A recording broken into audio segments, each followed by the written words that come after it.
The rancher's name was Elias, but in the valley, they called him the prophet of patience, or less kindly, the virgin of the barren acres.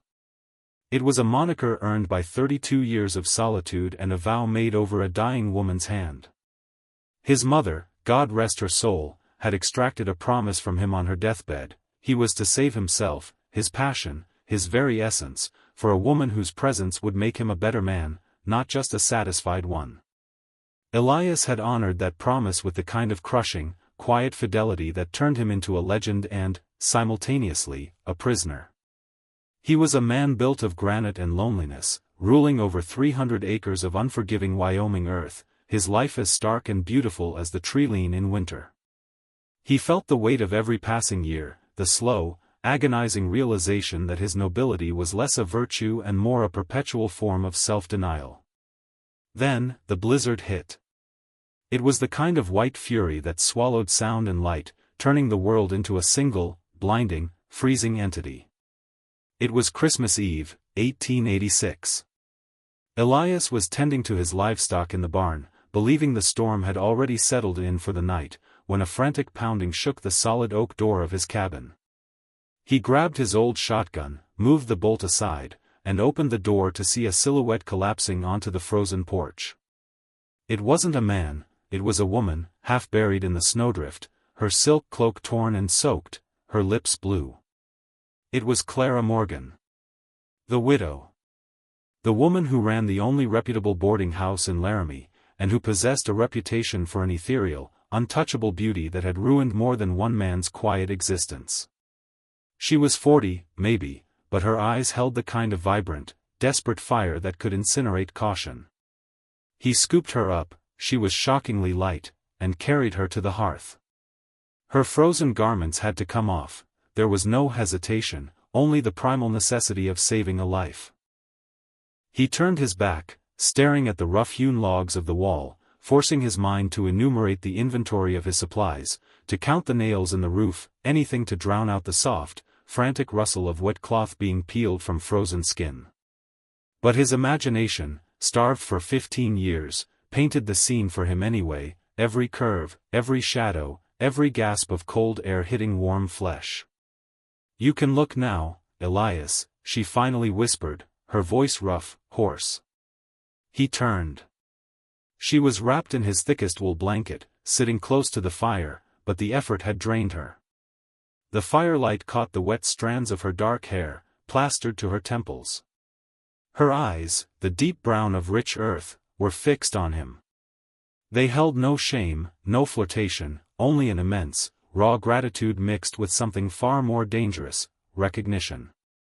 The air in the cabin became instantly charged, thicker than the snow outside. They spoke of the storm, of the danger of the roads, of the likelihood of the supply train being halted. Everything except the reason she was truly running. Finally, over tin cups of scorching coffee, the truth spilled out, bitter and scalding as the brew. It was Silas Vance. Vance, the man who owned the Lucky Dollar Saloon and half the town's virtue, claimed Clara's late husband owed him an impossible sum. The debt was tied to the boarding house, her only inheritance, her only security. Vance hadn't wanted the building, he wanted Clara, to stand behind his bar, to be an ornament in his sordid empire. He'd given her a deadline, Christmas Day. She hadn't run to save her property, she had fled to save her soul, hoping the blizzard would buy her time, would make her disappear long enough for Vance to lose interest. "I know what they call you," she said, her voice dropping to a near-inaudible register. "The Virgin Rancher. The man who keeps his word. I came to the one man in this county who still believes in promises." Elias felt the immense weight of his mother's vow pressed down on him, suffocating him. He was supposed to wait for the woman who would elevate him. Yet, here was Clara, damaged, debt-ridden, hunted, and entirely human, and looking at her, he felt less like granite and more like molten iron. He felt a desperate, visceral urge not to elevate, but to protect, to break every sacred vow he'd ever made if it meant seeing that flicker of fire stay alive in her eyes. "You're safe here," he repeated, the only promise he was willing to make now. The second day, the snow didn't stop. They were trapped. The confines of the cabin shrank until they were moving in a shared space so intimate that every breath, every turn, every accidental brush of hands as they stoked the fire, became an event. They talked for hours, not of his cattle or her debt, but of things that mattered: fear, regret, the impossible beauty of the mountains, the taste of true loneliness. She made him confess his promise, and he spoke of his mother's fear of him becoming like his wayward father, of his fear of disappointment. "Your mother didn't want you to be pure, Elias," Clara said, leaning back against the wall, her gaze steady. "She wanted you to wait for a reason. For a moment where choosing desire felt more like an imperative than a sin. She wanted you to wait for the woman who would make you feel alive enough to break her vow and find your true self in the shattering." The air thickened again, this time with a silence so loaded it hummed. As night fell, they sat on the small rug by the fire, the shadows long and dancing. The storm raged against the windows, but inside, it was hot, immediate, and utterly quiet. "I haven't felt like a woman in years, Elias," Clara confessed, her voice barely a thread. "I'm a caretaker, a manager, a debtor. I'm cold." He reached out, his hand rough against her soft cheek, and she leaned into the touch, a low, guttural sound catching in her throat. His control, the iron cage he had lived in for so long, finally failed. The pressure built, not slowly, but like a dam bursting, all at once and irrevocably. He pulled her to him, their first kiss clumsy, hesitant, yet possessing the devastating force of 15 years of pent-up need crashing against 40 years of weary resignation. It wasn't a gentle exploration, it was a desperate affirmation of life in the face of death, the death of his innocence, the death of her despair. He felt her hands in his hair, pulling him closer, demanding the breakage he had offered. The promise to his mother didn't just break, it evaporated, replaced by the profound, shocking clarity that this was, finally, the truth. This woman, who threatened his order and his safe reputation, was the one who made the world make sense. This wasn't a sin, it was a revelation. A roar, louder than the wind, tore the moment apart. The door burst open, snow swirling in, and Silas Vance stood framed in the violent light, a rifle leveled at Elias, two of his hired brutes flanking him. "Well, well, the prophet has fallen," Vance sneered, his eyes narrow and cruel, fixing instantly on Clara.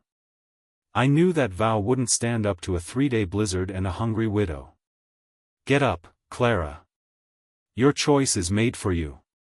You settle the debt by coming back to town and working for me, or I let the virgin rancher die on his knees for his one mistake." Elias shoved Clara behind him, standing tall.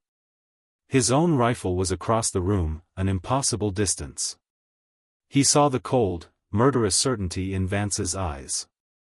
He had two choices: concede, and lose the woman he had only just found, or fight, and lose his life for a love that had lasted less than 48 hours.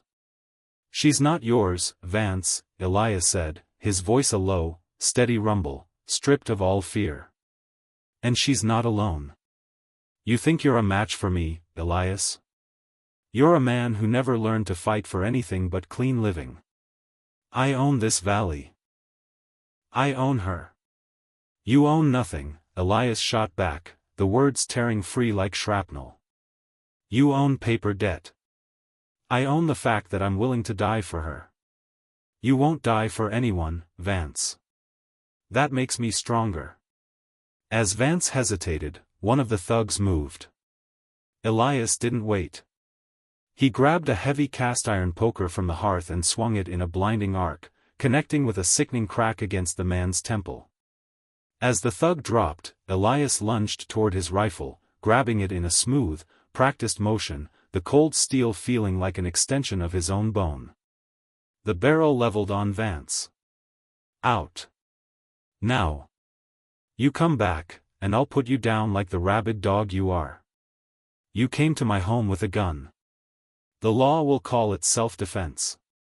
Vance's face was a mask of cold fury, but he knew true murder when he saw it.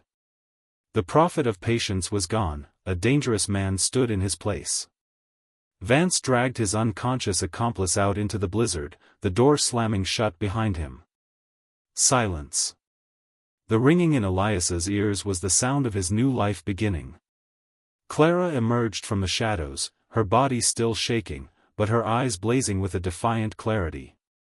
"You should have let me go, Elias. He'll never let this rest. You risked everything." "I risked cattle and a quiet life," he countered, dropping the rifle on the table. "I gained the only thing I've ever truly wanted." He walked to her, took her face in his hands, and kissed her again, this time with the certainty of a man who knew he had just chosen his destiny. "Marry me, Clara. Not to save your reputation, but to secure my own. I don't want a single sunrise without you beside me." She didn't cry. She nodded, a fierce, desperate agreement. "Yes. God help us, yes." 2 days later, the sun broke through, turning the valley into a blinding landscape of diamond snow. They rode into Laramie. The whispers were deafening. The stairs were ice-cold. People parted for them like the Red Sea. The virgin rancher and the widow.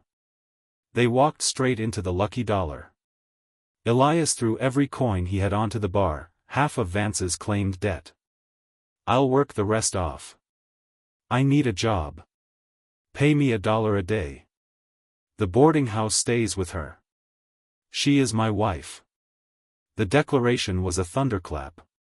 Vance, pale with rage, slowly swept the gold coins into his register. He looked at Clara, then at Elias, a dark promise in his gaze. "Consider the remainder a wedding gift, virgin. You bought a lifetime of ridicule and ruin." They were married that afternoon, no fanfare, just the justice of the peace and the impossible, binding truth between them. The winter that followed was hell. The great die-up claimed over half of Elias's herd, his meager savings were gone, and the town shunned them. They lived on thin soup and hope, watching the bank of their future shrink daily. The cold outside was less harsh than the cold shoulder of the community. One frigid February night, Clara sat before the fire, her face etched with exhaustion and guilt. "I ruined you," she whispered, tears finally tracing paths through the dust on her cheeks. "You had a life of honor, and I shattered it. You regret it, don't you?" Elias knelt before her, pushing the hair back from her face. "I regret every single day I spent alone," he said, his voice raw with sincerity. "I lost a few cows and a false reputation. What I gained, you made me a man, Clara. You made me brave. When I look at you, I don't see a broken widow or a debt. I see the woman my mother wanted me to wait for. The woman who made a promise feel like a chain, and breaking it, feel like freedom." She kissed him, a deep, restorative kiss that tasted of poverty and infinite love. In the spring, when the snow finally melted and the first green shoots promised life, Clara told him she was pregnant. Elias stood in the mud and the thawing ground, looking at the distant, unforgiving mountains, and he wept. He wasn't crying for the cattle he lost or the peace he'd forfeited.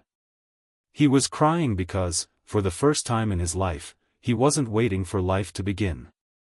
He was living it, in all its chaotic, dangerous, and glorious intensity, with the woman who had dared him to be something more than just a man of his word. He was the virgin rancher no more, only a husband and a father, ready to fight the world for his fragile, profound happiness. The whispers faded over time, replaced by the enduring truth of a man and a woman who had chosen love over safety, and found their redemption in the ruin.